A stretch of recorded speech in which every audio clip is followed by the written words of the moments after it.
Welcome to English methodology class. Yes, in this lecture, you are going to learn about the Unit 1. Unit 1 in our English methodology is the aspects of English language. It is Unit 1.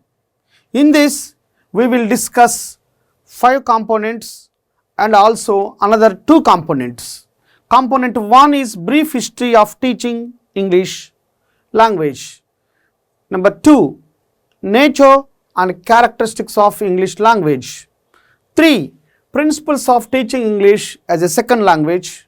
4, the importance of English language. 5, problems of teaching and learning English. These are 5 basic components in Unit 1. Okay, we will discuss one by one. Dear students, Unit 1 ni English మెథడాలజీలో discuss చేసేటప్పుడు ఈ 5 ముఖ్యమైన అంశాలను నేర్చుకోవాలి మీరు.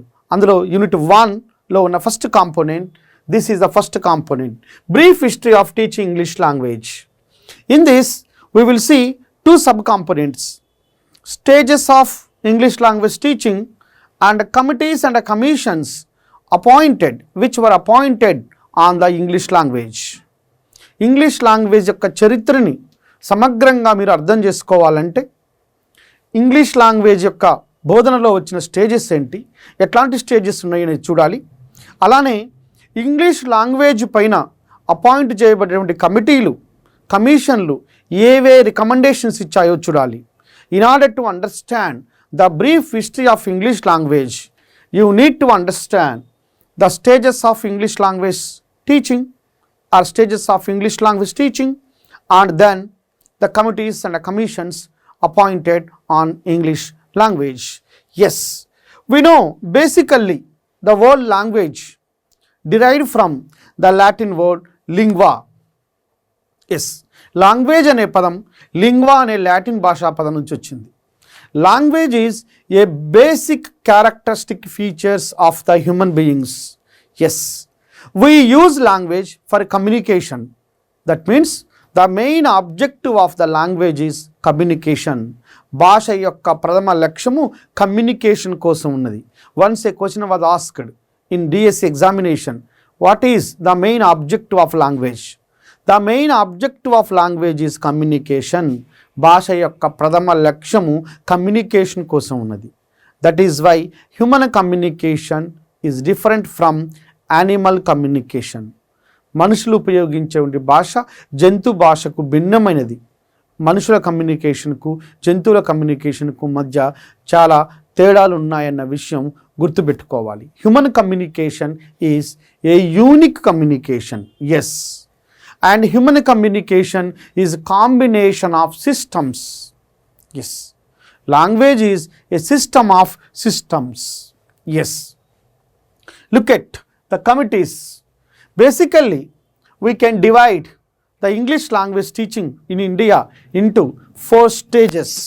ఇండియాలో English language బోధన ఎలా ప్రారంభమైందో తెలుసుకోవటానికి మనము 4 స్టేజెస్లో చూడాల్సి ఉన్నది. ఎస్, ఇంగ్లీష్ లాంగ్వేజ్ బోధన ఈ 4 వేరు స్టేజెస్లో ఉన్నది అని అర్థం చేసుకోవాలి. Stage number 1 1835 to 1856, 2 1857 to 1882, 3 1883 to 1934, and 4 1935 to 1947. We got independence on 15th August 1947. Before independence, these are the stages in English language teaching in India. స్వతంత్రానికి పూర్వం ఇండియాలో ఇంగ్లీష్ లాంగ్వేజ్ బోధన అనేది ఈ 4 దశలలో కొనసాగింది. First stage is 1835. Why 1835 is the starting? Because of Macaulay Minute. February 2nd 1835 was the beginning day of English language in India, the historical day of English language in India. ఇంగ్లీష్కు సంబంధించినంత వరకు ఇండియాలో February 2nd 1835 అనేది Macaulay minute తీసుకొచ్చిన రోజు అన్నమాట. ఏంది Macaulay minute ఏం చేసింది? What Macaulay minute did? Because of Macaulay minute English was declared as the official language in the Indian administration. భారతదేశంలో పరిపాలనా భాషగా ఇంగ్లీష్ లాంగ్వేజ్ను మార్చింది మెకాలే మినిట్. అందుకని because of Macaulay minute only Indians were able to understand English language. Without Macaulay's contribution, there was no English language in India before independence. స్వతంత్రానికి పూర్వం ఇండియాకి కరికులంలో అకాడమిక్స్లో English రావడానికి కారణం Macaulay minute, Macaulay declaration. Yes, that is why 1835 was the beginning of English language teaching in India. The first stage was continued till 1856. Why 1856 was the dividing mark here? ఎందుకు 1856 వరకు ఉన్న కాలాన్నే మొదటి స్టేజ్కి చెప్తాం. 1857లో మనకి సిపాయి మ్యూటినీ వచ్చింది. సిపాయిల తిరుగుబాటు కాలం ముందు వరకు ఉన్న మొదటి కాలాన్ని ఫస్ట్ స్టేజ్గా చెప్పవచ్చు. సో సిపాయిల తిరుగుబాటు నుంచి కాంగ్రెస్ పార్టీ స్థాపన నాటి వరకు ఉన్న కాలాన్ని సెకండ్ స్టేజ్గా చెప్పవచ్చు. 1857 the beginning of the sepoy mutiny and 1882 almost the arrangement of the establishment of the Indian National Congress party INC. 57 సిపాయిల తిరుగుబాటు నుంచి కాంగ్రెస్ పార్టీ ఏర్పాటు వరకు ఉన్నటువంటి కాలాన్ని సెకండ్ స్టేజ్గా ఇంగ్లీష్ లాంగ్వేజ్ టీచింగ్లో మనం చెప్పవచ్చు. Third stage 1883 to 1934. 1883 after Congress party to 1934. ఎందుకు 1934? ఏంటి స్పెషాలిటీ? 1935లో గవర్నమెంట్ ఆఫ్ ఇండియా యాక్ట్ వచ్చింది, భారత ప్రభుత్వ చట్టం అన్నమాట. భారత ప్రభుత్వ చట్టానికి ముందు సంవత్సరానికి వరకు ఉన్నటువంటి కాలాన్ని మనము థర్డ్ స్టేజ్గా చెప్పవచ్చు. 1935 government of India act to the day we got independence 15th August 1947.